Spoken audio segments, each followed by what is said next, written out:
jalan tercepat menuju wusul ke hadirat Allah itu tidak selain mencintai Rasulullah. Jalan untuk bisa sampai ke hadirat Allah dan Rasulnya itu adalah melalui cinta kepada pewaris sejati Rasulullah. Kalau ditanya, kenapa begitu? Ya, karena Rasulullah itu cermin dari sifat-sifat Allah. Kita tidak bisa mengenal sifat-sifat Allah kalau tidak dari cermin. Dan cermin yang paling sempurna itu ya ada pada diri Rasulullah. Itu cerminan sifat-sifat Allah. Ya, begitu juga dengan pewaris. Kalau dikatakan Rasulullah itu cermin sifat-sifat Allah, para wali, walian musyidah itu cermin dari asma-asma Allah.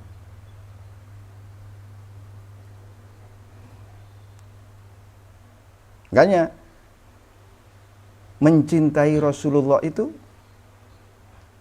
ya ini sama dengan kita mencintai keindahan dan rahmat Allah yang tampak nyata dalam diri manusia. Diri manusia itu serba indah. Diri manusia itu senantiasa dipenuhi oleh rahmat Allah. Nah, seseorang yang mencintai Rasulullah ini sama dengan ketika ia mencintai rahmat Allah yang ada pada dirinya. Yang senantiasa rahmat itu tidak pernah tidak diberikan oleh Allah.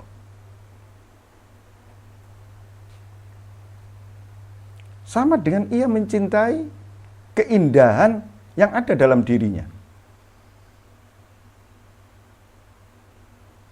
Makanya ini cinta kepada Allah, cinta kepada Rasulullah, cinta pada kekasih Allah atau waliullah itu bukan seperti cinta lawan jenis. Bukan bersifat emosional.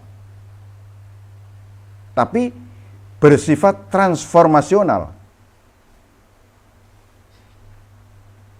Yaitu begini. Orang yang benar cintanya kepada Allah, dia akan berakhlak sebagaimana akhlak Allah. Takhallaku bi akhlakillah. Takhallaku bi akhlakir rahman. Allah itu maha pengasih, penyayang dan seterusnya. Dia akan berakhlak sebagaimana akhlak Allah dan Rasulnya. Begitu juga ketika ia benar dalam mencintai Rasulullah, ia akan bersifat sebagaimana sifat Nabi. Sifat-sifat Nabi itu mulai sifat penuh kasih sayang dan lain sebagainya, banyak sekali. Ya, kalau kita ringkas, yang kita tahu, yang disebutkan di dalam tiba itu, in udhiya ya'fu wa la yu'aqib wa in khusima yasmut wa la yujawib. Ini saja. Kalau benar cintanya kepada Rasulullah,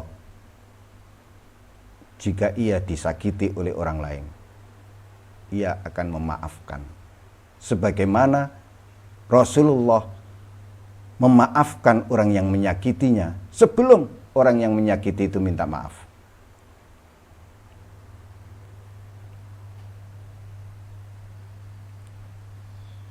Ia tidak pernah, kalau benar cintanya kepada Rasulullah, ia tidak akan pernah meladeni siapapun yang mengajaknya bermusuhan.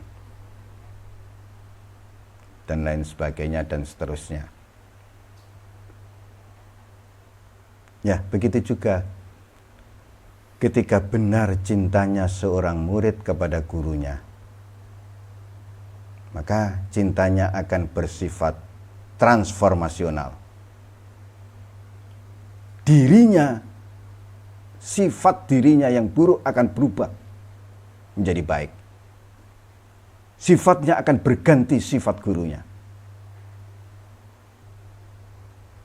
kadzalika nashhadu li sayyidina wa maulana Muhammadin sallallahu alaihi wasallam birrisalati ila jami'in nasi kafatan.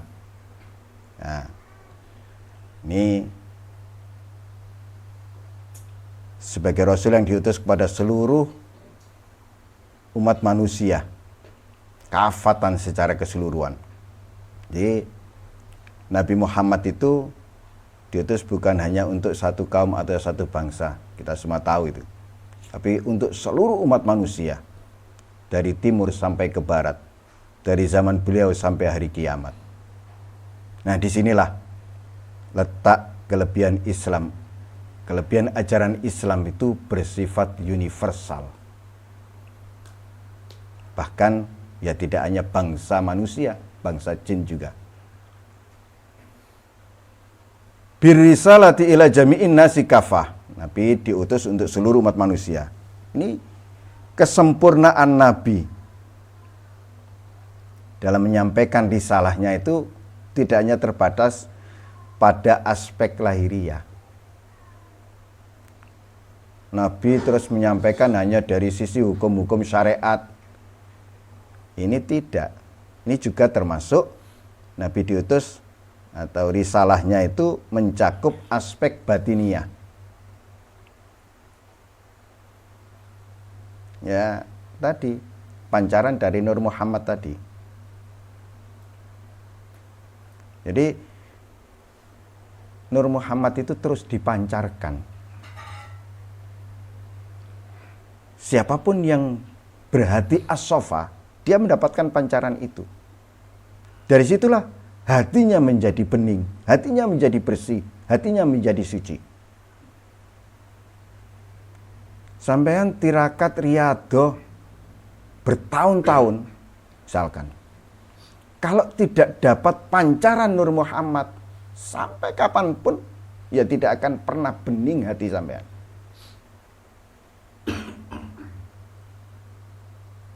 Nur Muhammad itulah yang kemudian membimbing setiap hati dan roh. Nur Muhammad itulah yang kemudian mengantarkan seorang hamba menuju sampai ke hadirat Allah.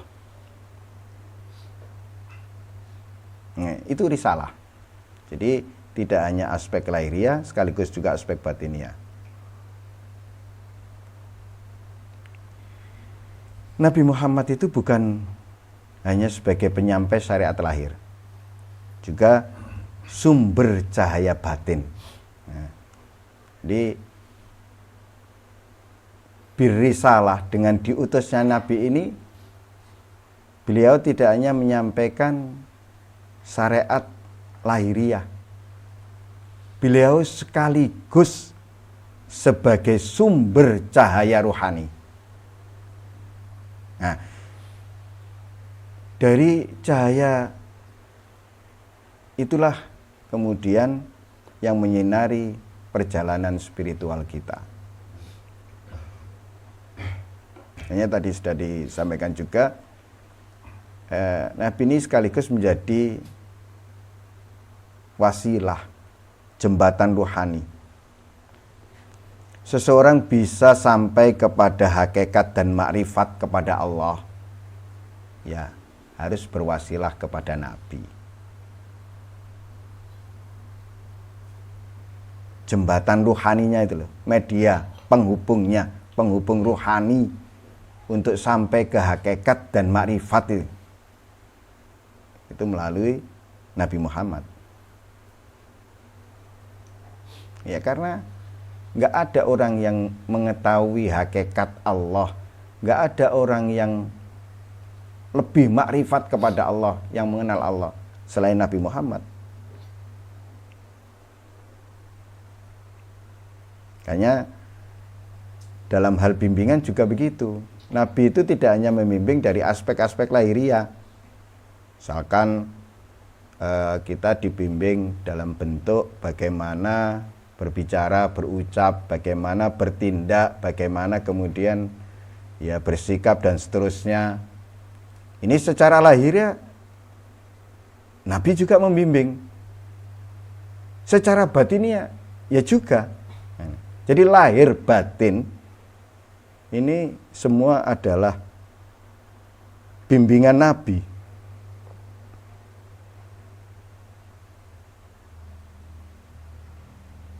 Makanya sunnah batin,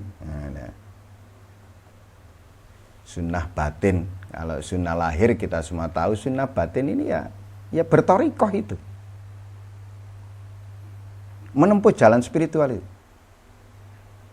Karena dengan begitu seorang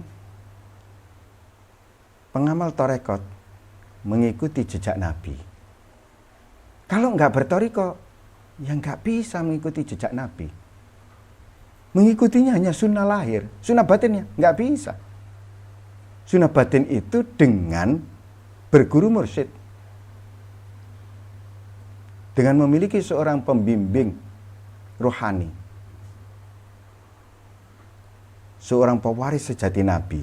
Nah, dengan bertoriko, dengan berguru mursyid, dengan memiliki pembimbing rohani, pewaris sejati Nabi itu, yaitu kemudian dibimbing untuk mengikuti jejak batiniah Nabi. Nah, makanya kalau lahir saja ya tidak bisa. Sunnah batiniah itu jiwa dari sunnah lahiriah. Kalau tanpa sunnah batiniah, ya sunnah lahiriah ini kosong. Ibarat tubuh tanpa roh, jasad tanpa roh itu. Mengikuti Nabi, mengikuti sunnah-sunnah Nabi, itu ya harus lahir batin. Kalau hanya mengikuti sunnah Nabi dari sisi lahiriah, ya ibarat tubuh tanpa roh, jasad tanpa roh. Nah, terus kemudian sampai hanya mengikuti sunnah batin, sunnah lahiriah ndak. Ya ndak bisa juga. Wong sunnah batin itu jiwanya sunnah lahiriah.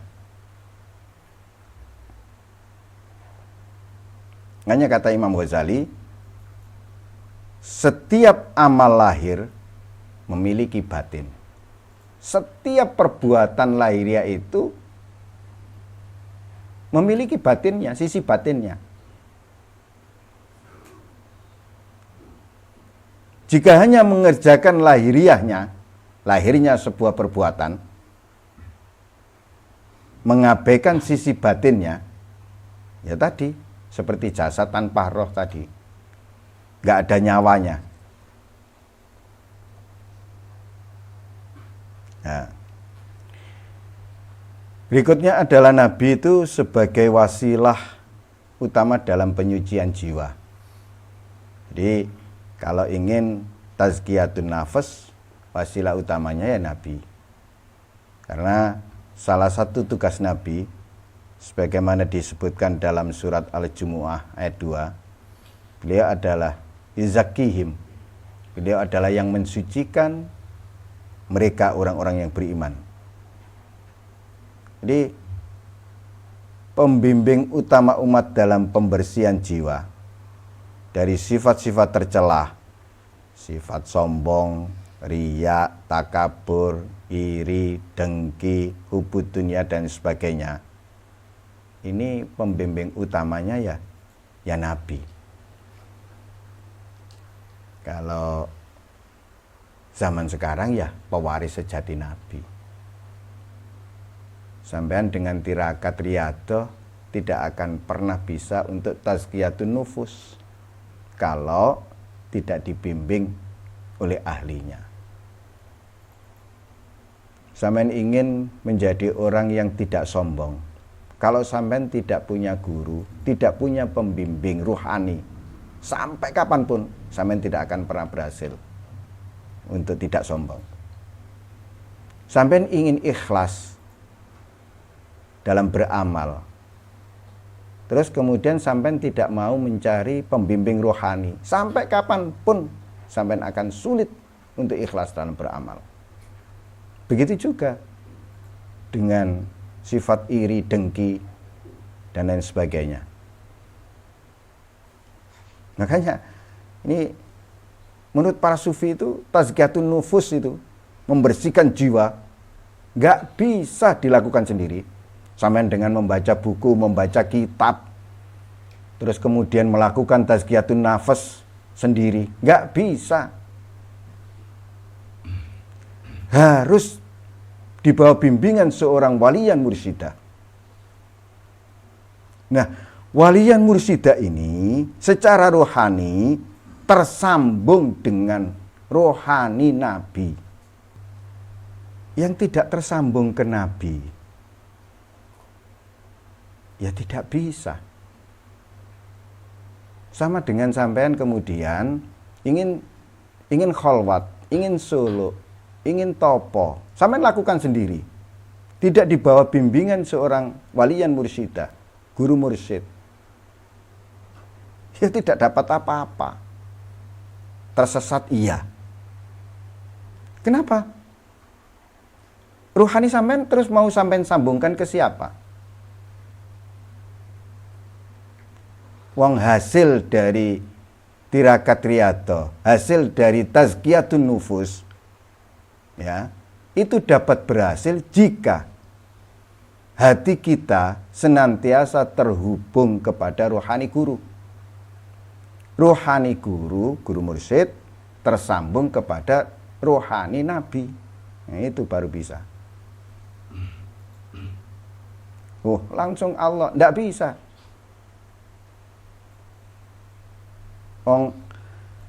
Kalau urut-urutan rantai gitu ya.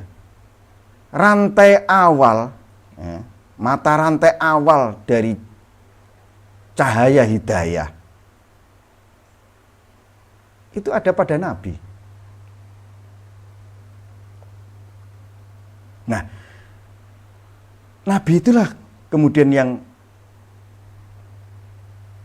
menyucikan hati kita, yang membimbing ruh kita menuju Allah. Makanya Nabi itu tidak pernah tidak hadir. Ini kalau kaitannya dengan syahadat tadi, para sufi itu sekejap pun tidak pernah kehilangan Nabi.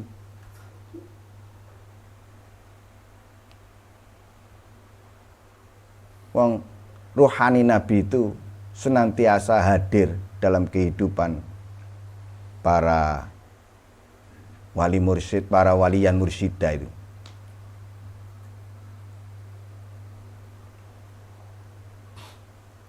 Makanya ya disinilah Nabi itu sebagai pembimbing roh yang paling utama. Nabi itu sebagai sumber inspirasi maknawi di dalam bagaimana kita tazkiyatun nufus, bagaimana kita mensucikan hati, dan seterusnya, ya sumbernya dari Nabi. Nah, dalam salah satu kitabnya, Syekh Abdul Wahab Syaroni mengatakan bahwa Nur Muhammad itu senantiasa mengalir dalam seluruh wujud manusia. Dan hanya dengan menyambungkan ruh ke Nur Muhammad, jiwa bisa hidup secara rohani. Sementara Syekh Ibnu Arabi berkata, Nur Muhammad akan terus memancar dalam bentuk warisan spiritual, yaitu al-wilayah atau al-walayah. Dan Nur Muhammad itu tak akan pernah padam bagi siapapun yang mengikuti At-Thariqah Al-Muhammadiyah, jalan Muhammad yang hakiki. Maka siapapun yang menerima nur hidayah, menerima cahaya petunjuk dalam batinnya, meskipun ia hidup di luar Islam formal, pada hakikatnya ia menerima pantulan dari Nur Muhammad. Maka pengakuan bahwa Nabi Muhammad diutus kepada seluruh umat manusia, ya, tadi birisalati ila jami'in nasi kafatan, ungkapan tersebut bahwa Nabi Muhammad diutus kepada seluruh umat manusia, ini sama dengan pengakuan bahwa semua roh bergantung kepada bimbingan rohani beliau, sadar atau tidak sadar. Jadi ketika kita mendengar ini ungkapan yang disampaikan oleh Syekh Abdul Saron ini, bahwasannya Nabi Muhammad itu diutus kepada seluruh umat manusia, kemudian kita mengakui itu, ini sama dengan kita mengakui bahwa semua roh bergantung kepada bimbingan rohani Nabi Muhammad, sadar atau tidak sadar. Jadi roh kita ini sangat bergantung kepada bimbingan rohani dari Nabi, sampai sadari atau tidak disadari. Kalau tidak begitu, ya tersesat kalau tidak mendapatkan bimbingan dari rohani Nabi. Selanjutnya basyiron wa nadhiron wa da'iyan ilallahi bi'izni wa sirajan munira. Ini setelah diutus untuk seluruh umat manusia, ada 4 peran Nabi. Dan ini yang besar-besar. Yang pertama, Nabi sebagai basyiron, pembawa kabar gembira. Bagi orang-orang yang beriman dan beramal saleh, ini Nabi memberikan harapan akan rahmat dan surga. Cahaya beliau memberikan harapan ilahi di tengah gelapnya dunia. Ini harus gembira. Nabi itu pembawa kabar gembira. Maka bergembiralah. Ketika kemudian bisa beriman, diberikan cahaya iman, ketika kemudian bisa beramal soleh, ya bergembiralah. Nabi memberi kabar gembira dengan rahmat dan ya pahala berupa surga dan lain sebagainya. Ini jangan dinafikan. Maka termasuk Nabi itu membawa kabar gembira bagi para pejalan rohani, bagi para salik yang terus-menerus ingin mendekatkan diri ke hadirat Allah.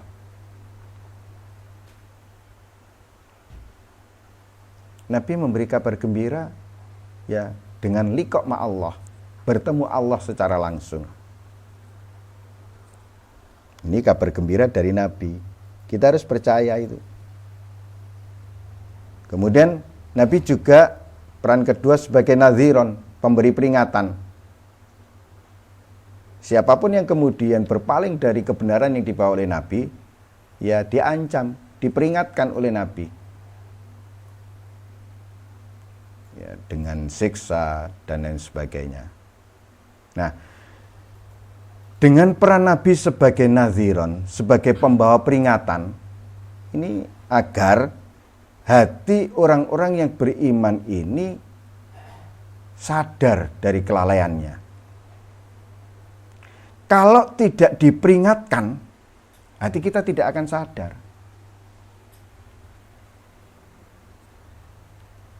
Hati kita akan terus terlena terhadap kenikmatan duniawi, ya. Lalai dari akhirat. Makanya diperingatkan. Nah, ini Nabi sebagai nadhiron. Nah, terus bagaimana dengan orang yang kemudian tersesat dalam ya kecintaannya pada duniawi dan nafsunya?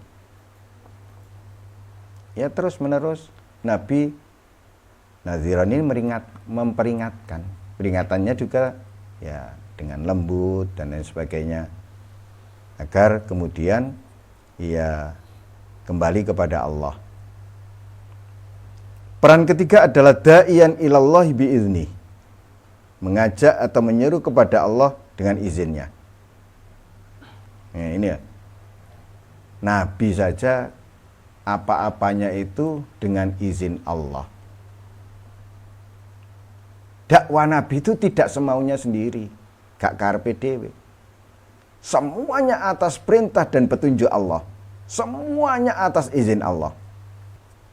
Nabi di dalam berdakwah ini ya tidak ada maksud lain selain menuntun, membimbing umat agar kembali kepada Allah.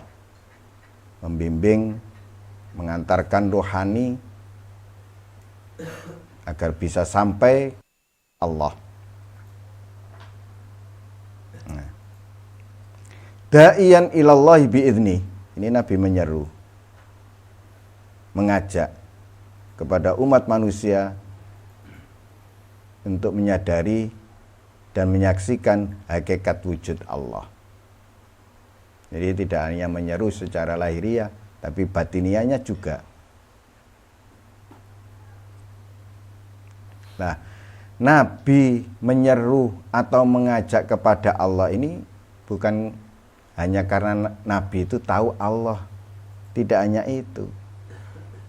Karena Nabi ini ya telah mengenal dengan baik dan benar siapa Allah. Telah menyaksikan sendiri Allah. Dan terus menerus tidak pernah berpisah dengan Allah. Senantiasa selalu bersama Allah. Makanya ya karena yang paling tahu, karena yang paling kenal, karena terus menerus menyaksikan, terus menerus bersama Allah itu. Kemudian Nabi berperan mengajak kita ke Allah. Ini kalau kita pahami dengan gampang, misalkan sampean tahu, melihat sendiri, merasakan sendiri, terus menerus dengan seseorang, dan tahu orang itu sangat baik, sangat dermawan dan lain sebagainya, ya pasti kemudian sampean akan mengajak orang lain untuk ke orang itu. Ya seperti itu. Nabi itu sangat kenal Allah. Nabi itu tidak hanya tahu, sangat kenal Allah dan terus menerus menyaksikan Allah dan tidak pernah berpisah dari Allah. Makanya kemudian Nabi itu mengajak kita semua ke Allah. Peran keempat, Sirojan Muniro. Nabi, kalau Sirojan Muniro itu artinya pelita yang menerangi. Ini bukan metafor ya. Ini realitas rohani. Jadi Nabi itu sebagai pelita yang menerangi itu kenyataan rohani. Bahwa siapapun yang mencari para salik, ini pelita cahaya Nabi itu terus memancar ke hatinya. Seorang salik yang benar-benar benar di dalam suluknya, di dalam penempuan jalan menuju mendekat kehadirat Allah. Nabi ini berperan sebagai Sirojan Muniro, pelita yang menerangi perjalanan spiritualnya. Nah ini, kemudian Nabi menuntun, membimbing mereka dari kegelapan ego menuju cahaya tauhid. Nah itu Sirojan Muniro itu. Sampean sedikit demi sedikit terus berupaya untuk menghancurkan keakuan, ego, menuju kemudian bertauhid kepada Allah. Ini peran Sirojan Muniro yang menuntun kita dari ego menuju tauhid, dari sakarepe dhewe menuju sekehendak Allah. Nah, ini peran Sirojan Muniro. Makanya Sirojan Muniro itu tidak pernah padam. Siapapun yang berjalan menuju mendekat kehadirat Allah akan dibimbing oleh Sirojan Muniro. Makanya hati yang benar-benar mencintai Allah dan mencintai Rasulullah ya dia akan mendapatkan pancaran dari Sirajan Munira ini. Nah, itu 4 peran. Wa annahu balagha jami'a ma unzila ilaihi min rabbih wa amanatahu wa nasoha ummatahu. Ini kesempurnaan adab batin Nabi sebagai wasilah. Ya ini.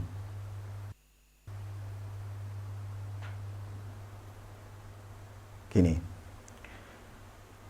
Menurut Syekh Sa'roni, kewalian dan makom ruhani siapapun, setinggi apapun, tidak akan sah sebelum ia menyaksikan kesempurnaan adab Nabi dalam batinnya.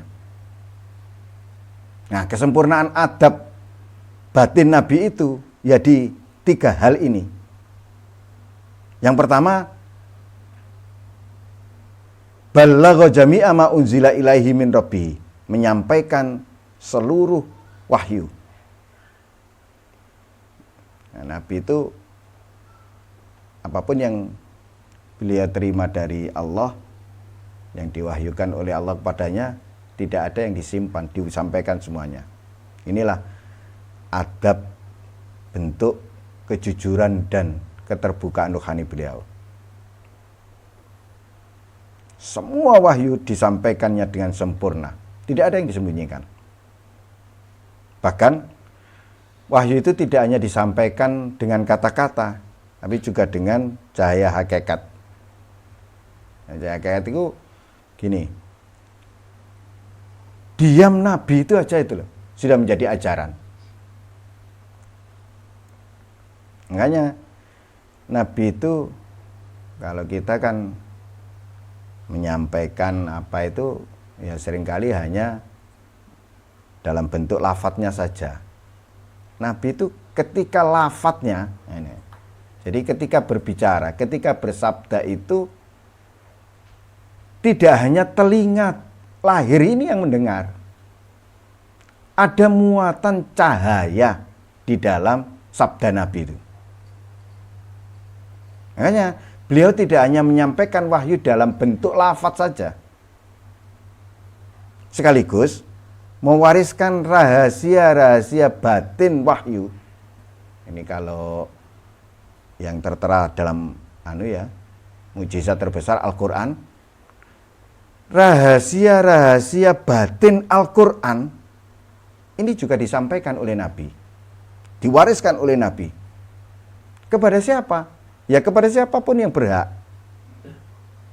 Ya pewaris sejati Nabi, para wali, para mursyid, arif billah. Jadi tidak hanya menyampaikan wahyu dalam bentuk lafadz, sekaligus mewariskan makna-makna dari wahyu itu. Ini tidak hanya tersurat, sekaligus tersirat dan seterusnya. Yang kedua, kesempurnaan adab batin Nabi ini adalah dalam menunaikan amanah, adal amanah.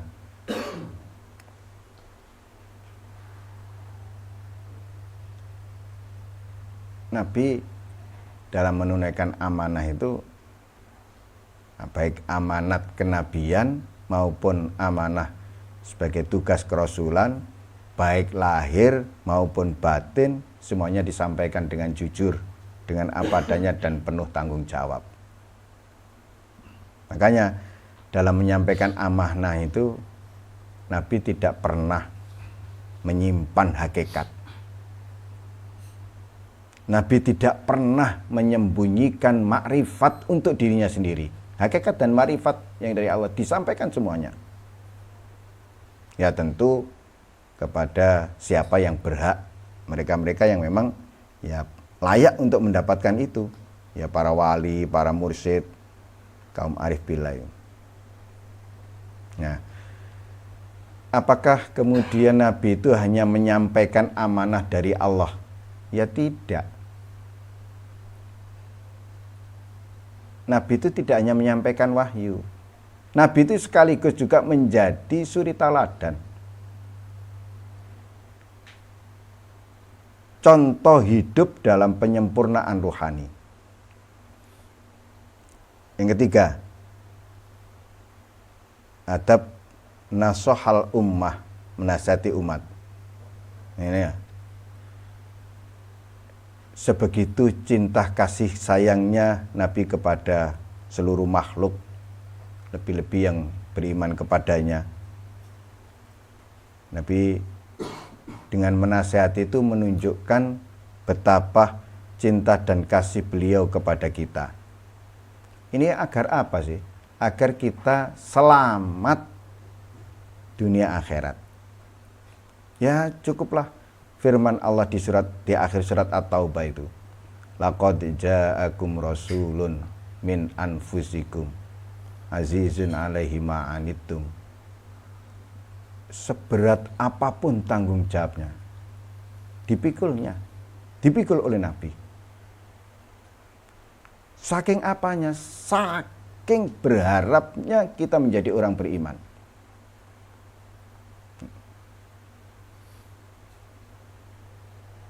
Makanya kalau kita dinasehati, ya, ini sama dengan kita diberi rahmat. Nah, ini yang sampai sekarang, makanya para wali, para guru mursyid, orang arif billah itu tidak pernah kemudian sekejap pun kehilangan Nabi itu, karena mereka senantiasa ya sering mendapatkan nasihat secara batiniah dari Nabi. Kaitannya begini, kata Syekh Sa'roni, siapapun yang benar-benar ikhlas dalam mencintai Rasulullah, ia akan mendapatkan nasihat batin dari beliau. Meskipun secara fisik tidak pernah berjumpa dengan beliau. Orang yang benar cintanya kepada Rasulullah, ini syarat cintanya harus ikhlas dan sidq dan ikhlas. Cintanya benar dan tulus. Jika benar cinta seseorang kepada Rasulullah, maka ia senantiasa mendapatkan nasihat dari beliau. Ini dalam hati. Ya begitu juga seorang murid kepada guru itu. Jika benar cinta seorang murid kepada gurunya, ya sidq dan ikhlas tadi syaratnya. Tidak ada kepentingan pribadinya, tidak ada hadzun nafsinya. Maka ia akan senantiasa mendapatkan nasihat batin dari gurunya. Walaupun secara fisik tidak ketemu.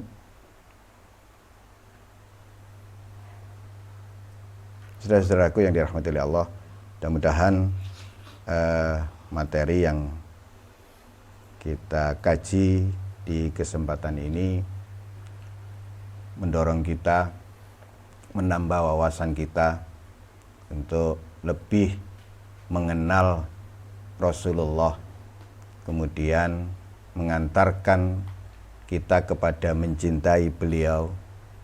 Setelah benar kenal dan cinta kita, mendorong kita untuk semampu kita masing-masing ittiba beliau, mengikuti jejak langkah beliau. Mudah-mudahan kita senantiasa diberikan anugerah makrifat, mahabbah dan ittiba kepada junjungan kita Nabi Agung Muhammad sallallahu alaihi wasallam. Hadanallahu wa iyyakum ila siratal mustaqim wa ja'alanallahu wa iyyakum minal muridin as-shadiqin was-salikin al-asyikin. Wassalamualaikum warahmatullahi wabarakatuh.